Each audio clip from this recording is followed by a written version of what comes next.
Justice Yahya Afridi की अहम मुलाकात चीफ जस्टिस के चैम्बर में हुई। चीफ जस्टिस के नामजद चीफ जस्टिस को मुबारकबाद। जस्टिस जाहिया अफरीदी जस्टिस मंसूर अली शाह के चैम्बर में गए। जस्टिस हसन अजहर रिजवी और जस्टिस शाहिद वहीद के नामजद चीफ जस्टिस से मुलाकात। दोनों जजेस ने जस्टिस जाहिया अफरीदी को उनके चैम्बर में जाकर मुबारकबाद दी। नामजद चीफ जस्टिस को उनके चैम्बर के स्टाफ की भी मुबारकबाद।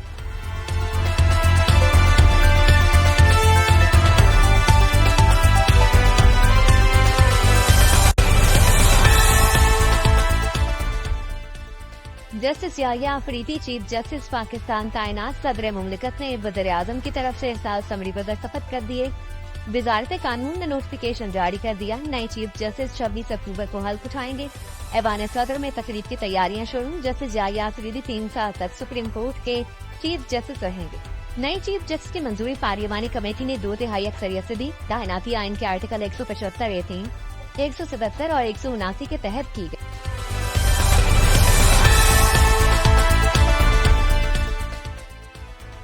बार काउंसिल का जस्टिस जाहिया अफरीदी की चीफ जस्टिस तैनाती का खैर मकदम सिंध, लाहौर, केटी, मुल्तान, बहावलपुर और इस्लामाबाद बाज के तहनीती पैगाम। बार काउंसिल ने जस्टिस जाहिया अफरीदी को भरपूर ताउन का यकीन दिलाया। सिंध बार काउंसिल ने कहा जस्टिस जाहिया अफरीदी का चीफ जस्टिस बनना अदली और अवाम के सूदमंद होगा। उधर कराची बार के जस्टिस मंसूर अली शाह को चीफ जस्टिस नामजद न करने की मजम्मत। कहा तो तवक्को है justice Yahya Afridi supreme court के स्टाफ को बहाल कराएं।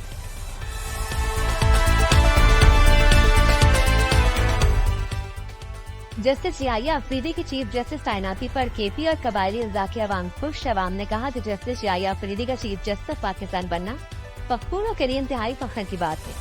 केपी के अब कबायली इलाके से ताल्लुक रखने वाले जज को पाकिस्तान के अहम तरीन ओहदे पर मेरिट की बुनियाद पर तैनात किया गया।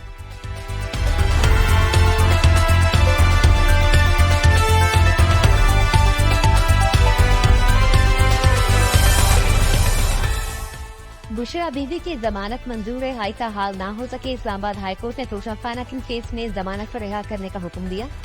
तहरीरी हुक्मनामा भी जारी। जस्टिस मियाबुल हसन ने दरखास्त जमानत 10 लाख रुपए के मशल्कों के एवज मंजूर किया। दौरान समाअत पूछा बुशरा बीबी ने तहाइफ जमा नहीं कराए तो बानी पीटीआई को मुलजिम क्यों बनाया गया। वकीला को बुशरा बीबी की जल्द रिहाई की उम्मीद। कहते हैं वो किसी और केस में मतलूब नहीं। स्पेशल जज और एडमिनिस्ट्रेटिव जज की अदम दस्तियाबी और ड्यूटी जज की रुख्सत के बायस आज रिहाई के रोकथाम जारी न हो।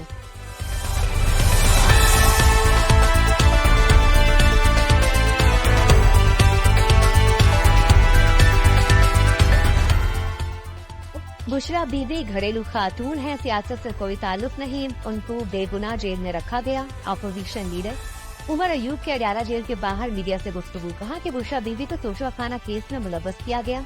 मजीद कहा कि पार्लियामानी कमेटी को भी मालूम नहीं था मुसव्विदे में क्या है। अवाम के साथ कब तक फ्रॉड होता रहेगा। उधर वज़ीर इत्तलात पंजाब अज़मा बुखारी कहती हैं क्या बुशरा बीबी का सियासत से कोई ताल्लुक नहीं। उनका ताल्लुक तो सिर्फ करोड़ों रुपए की पर्चियों पर अफसरों को लगाना था। तोशाखाना से कीमती तोहफे और हीरे की अंगूठियां लेना था।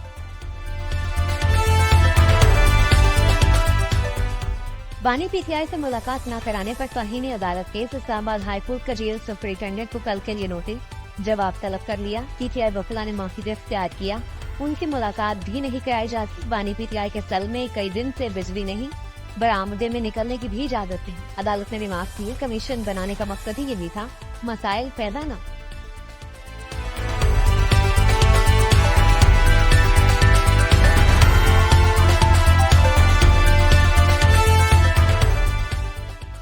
झूठा प्रोपेगेंडा अब चलेगा डंडा। हुकूमत ने सोशल मीडिया पर झूठी खबरें फैलाने वालों के खिलाफ शिकंजा कस दिया।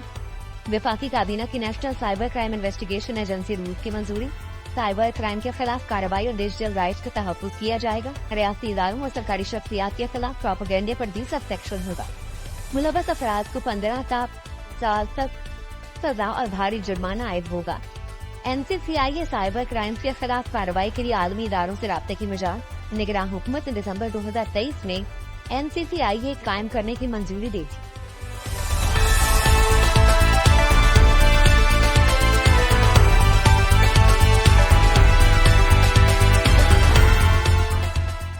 आइन में 26वीं तरमीम आइनी बेंचेस की हैसियत तस्लीम। सुप्रीम कोर्ट ने पहला केस आइनी बेंच को भेज दिया।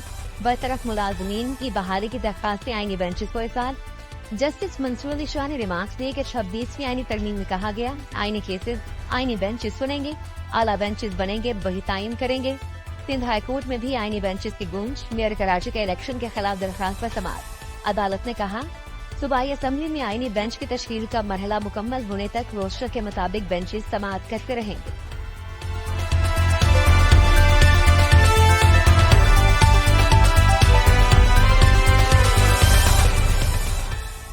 इसराइली फौज स्कूल, अस्पतालों, मसाजिद और पनाहगाहों पर बमबारी कर रही है। वज़ीर-ए-आज़म को पाकिस्तान में तेरे तालीम फलस्तीनियों के एजाज में तकरीब से खिताब। कहा कि फलस्तीन ने वज़ा इसराइल ने वज़ा में शहरियों को खंडरात में बदल दिया। काबिज इसराइली फौज फलस्तीनियों की नस्लकुशी कर रही है। आलमी बरादरी ने वज़ा में जनबंदी के लिए किरदार अदा नहीं किया। तकरीब में फलस्तीनी तलबा और तालिबात का भी इज़हार ख्याल। वज़ीर इत्तलात और दीगर शख्सियात की भी शिरकत।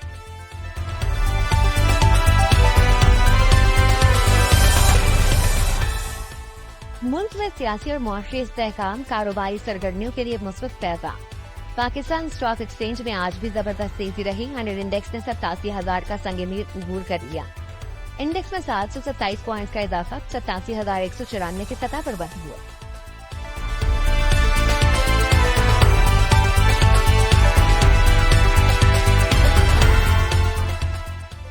कराची में गाड़ी को हादसा, रहनुमा MKM राना अंसार का बेटा जान बहक। शाहजेब नकवी की गाड़ी को क्लिफ्टन के करीब तेज रफ्तारी के बायस हादसा पेश आया। हादसे में मुतवफ्फी शाहजेब नकवी का दोस्त जख्मी हुआ। हादसे की CCTV फुटेज भी सामने आ गई। रुकने कौमी असम्बली राना अंसार के बेटे की नागहानी मौत पर सदरासी को जरदारी और वज़ीर-ए-आज़म शहबाज शरीफ का इजहार। वज़ीर दाखिला मुफ्ती नकवी, गवर्नर कामरान टसूरी, वज़ीर आला मुराद एरशा, वज़ीर आला पंजाब मरियम नवाज नबी की कह रहे दुख का